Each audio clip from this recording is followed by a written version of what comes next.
Hi guys, welcome back to the channel.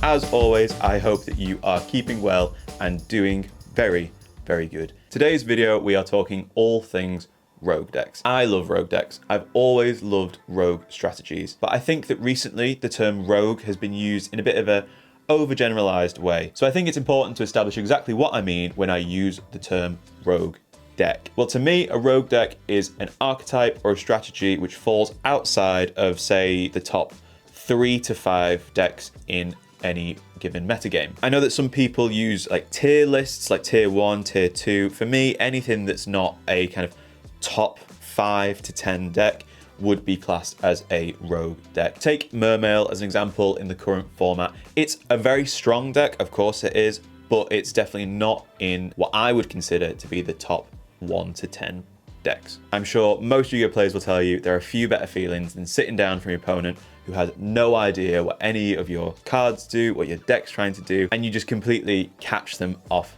guard. I like to call it the rogue deck difference. And if you really master a deck like that, you can find a lot of success at the local, the regional, maybe even the YCS level. And you know, whenever I deck build for major tournaments, I have to consider the fact that I'm not just going to be playing against meta. I would love to know that I can just play against Draco Tail and Vanquish Soul K9 because it would make my life so much easier. But I always have that thought in the back of my head of what if you get paired up against something rogue? What if it's something that you have never seen before? And it genuinely terrifies me. It genuinely does. Point is that it's easy to follow meta trends and strategies.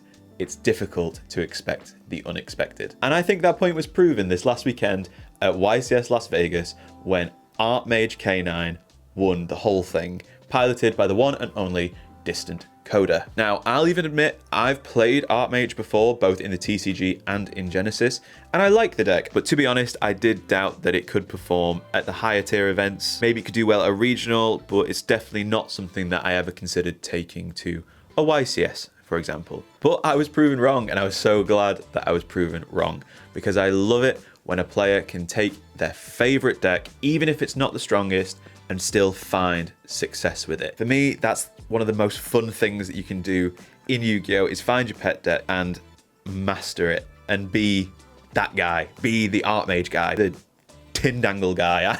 I don't know, whatever you like. I fundamentally believe you should play it because you enjoy playing it. That's what Yu-Gi-Oh! Is all about. And that brings us to the crux of this video. To commemorate Coda's team's win at YCS Vegas, we will be taking his YCS winning Art Mage K9 deck to locals tonight to see how we get on with it. Now, I have never played K9 Art Mage before, so I am not expecting to do very well, but I don't want that to be a reflection on the deck. We are just doing this to have a bit of fun. I am just not very good at Yu-Gi-Oh! So with all that being said, let's build the deck and let's head to locals and play some Art Mage.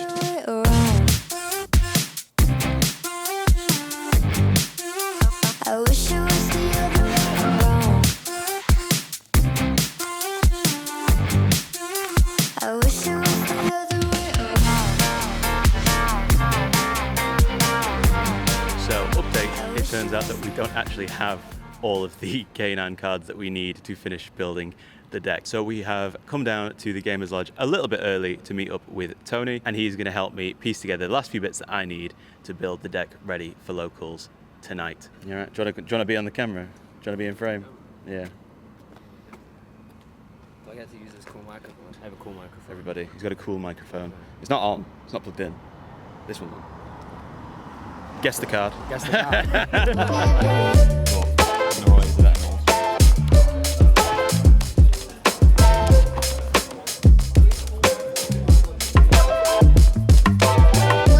Deck has been built.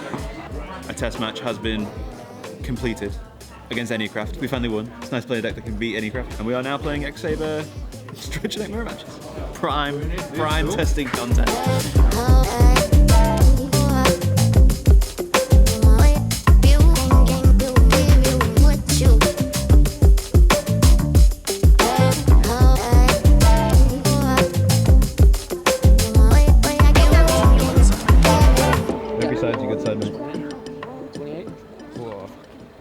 Ready game. things. So I'm glad to say it ended up being a really busy locals at the Gamers Lodge. There ended up being a lot of players who I've not seen in a very long time show up, the first of which being our round 1 opponent, Reese. Going into game 1, we lose the dice roll, we are going second, and we open up both Droll and Imperm.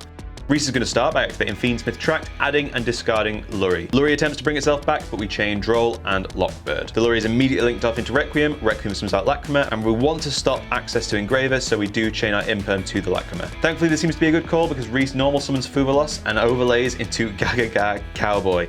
I definitely didn't expect it, but fair enough. He detaches 1 material to burn us for 800 and sets 1 card before passing it back over to us. We draw for turn into an Ash Blossom and begin by activating the Art Mage field spell. We activate the Varnish Alteration to attempt to add Medius, but he chains his Ash Blossom in response to this. We activate the field spell, adding Grafflair. We summon the Grafflair, setting Assault, which we immediately activate to add a copy of Medius the Pure. Next, we additional normal summon the Medius, summoning the Owl from the deck, and we fuse off into Deactorus. The Owl activates, adding a copy of Awakening from deck to hand, which we immediately discard off the field spell to add Littera. Littera summons itself, adding back the Awakening, which we discard once more to add Finmel. Now that we have 3 bodies on board, we can use Grafflair's effect targeting the back row, and it ends up being a Shino Bird's Calling.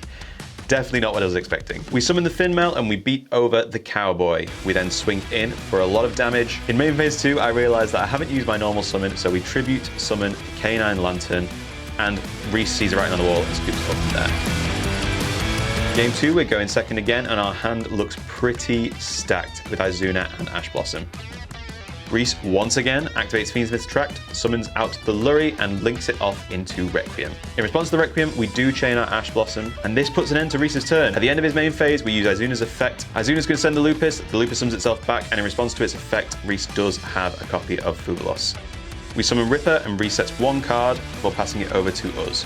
We draw for turn into our own Fuvalos, and we immediately activate Ripper's effect, detaching the Lupus. Annoyingly, this gets hit by an Imperm. We probably should have detached the Izuna instead, but we can play through it thanks to the fact that we have Case in hand. Case adds a copy of Lantern, and we normal summon Medius the Pure. This does bait out the Ash Blossom, so we can use Lantern effect targeting Lupus. Both monsters are summoned, and we use Lantern's effect adding Force Release.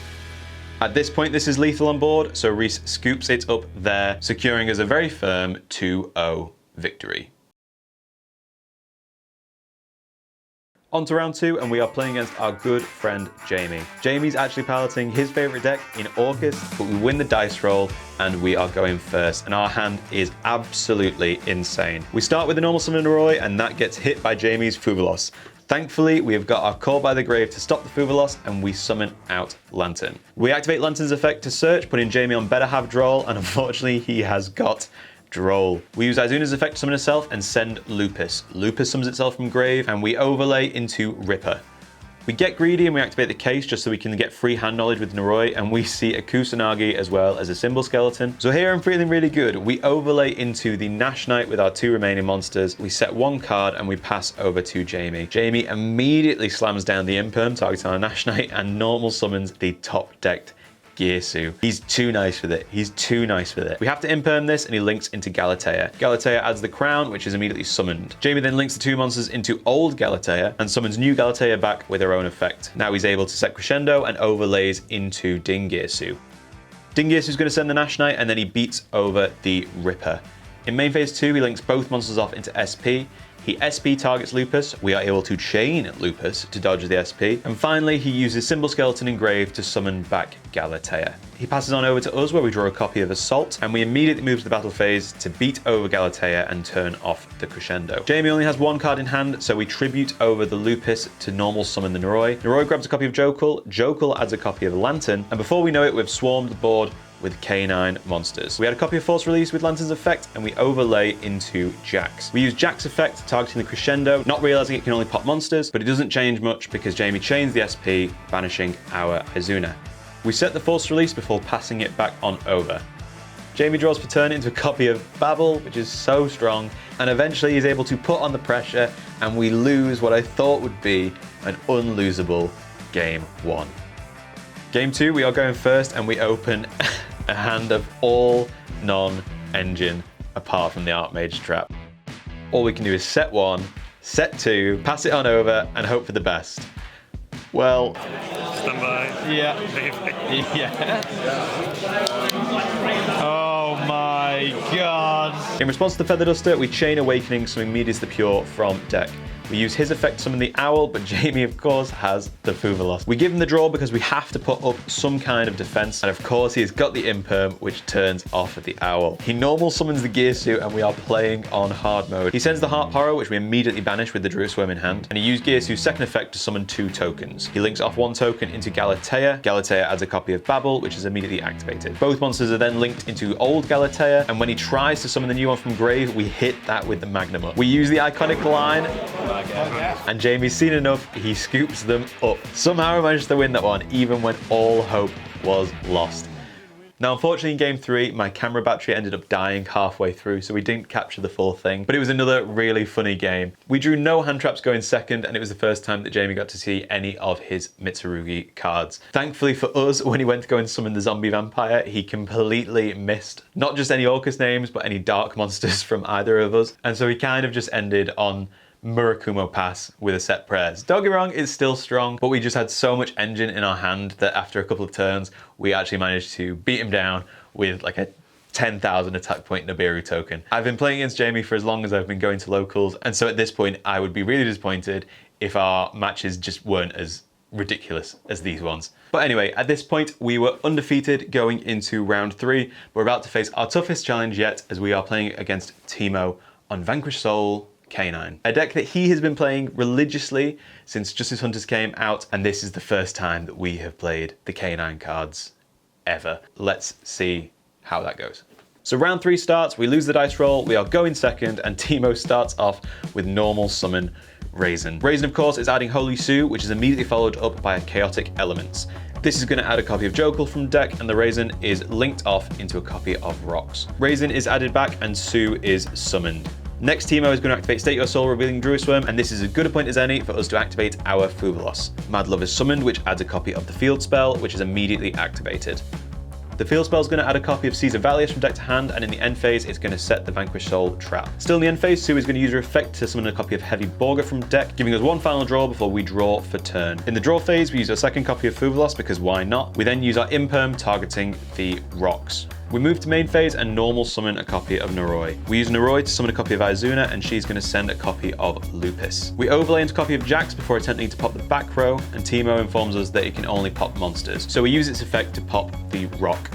We then slam down a copy of the Art Mage Field Spell, but the Caesar Valius is summoned, and Timo immediately uses his effect to pop our Field Spell. We're able to summon the copy of Izuna from hand, but as soon as Lupus hits the board, Timo activates the Vanquished Soul Trap to blow up our monsters. From there, we really don't have a recovery play, and so we just scoop it up. Game 2, we get to go first, and thankfully we've got the Ash Blossom to deal with this copy of Mulcharmia Perulia. Unfortunately, our Medius gets hit by a copy of Imperm. We're able to extend through, but there's a well-timed bell when we go to summon our copy of Littera, and so we have to pass on basically a non-existent board. Thankfully, Timo's hand also wasn't too great, so he manages to get to a copy of Heavy Borga, which he uses to beat over our Graflair. But on the following turn, we have an additional normal summon of Medius the Pure, which immediately gets ashed, but we have got the hard-drawn Owl. From there, we're able to combo up, establish a big board, and take game 2.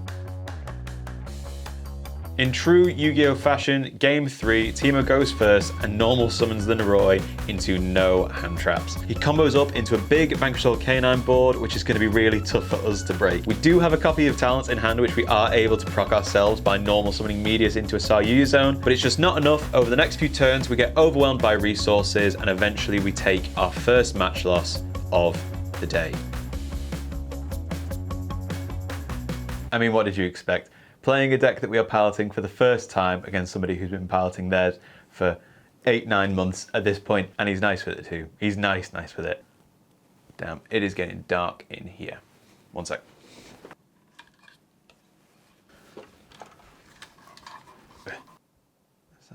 Is this?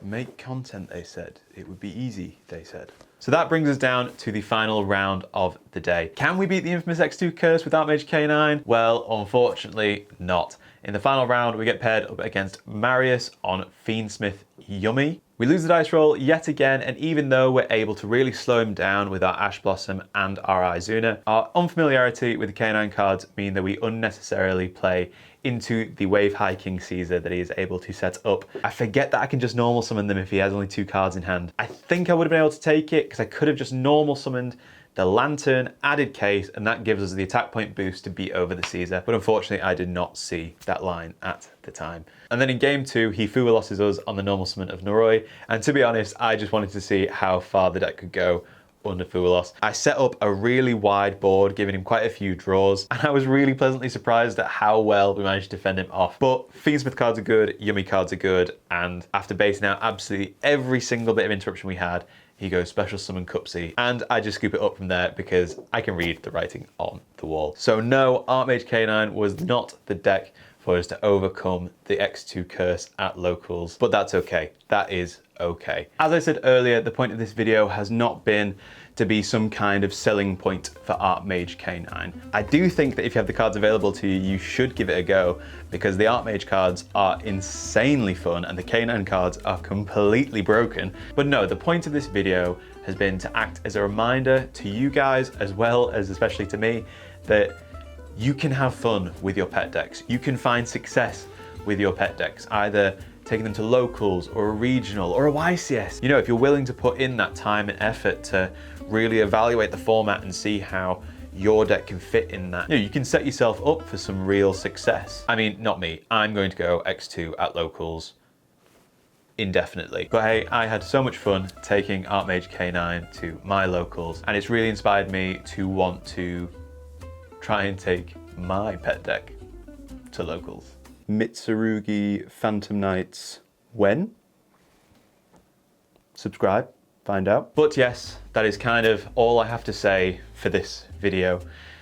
If you have liked it, please do consider liking, subscribing, all of that YouTube jargon, which I hate saying, but it really does go such a long way for supporting the channel and motivating me to make more content like this. On one last side note, I just want to thank each and every one of you who watched and subscribed after the last video that I posted. It has become the most viewed video on my channel since I started uploading over 2 years ago now. Eat your heart out, Gemini deck profile. But yes, all the support that you guys show really makes me want to make every video better than the last. So please do subscribe because the best is yet to come. We still need to get our invite. We still need to get our invite, and Nationals is on the horizon. That's what we're going to be working towards next. So if you want to see all of that, you know what to do. Thank you so much for watching, and I'll see you next time. See you later. Hey, my friend, I swear I'll send a postcard from the road. Wish that you could be here too. It's harder than you know.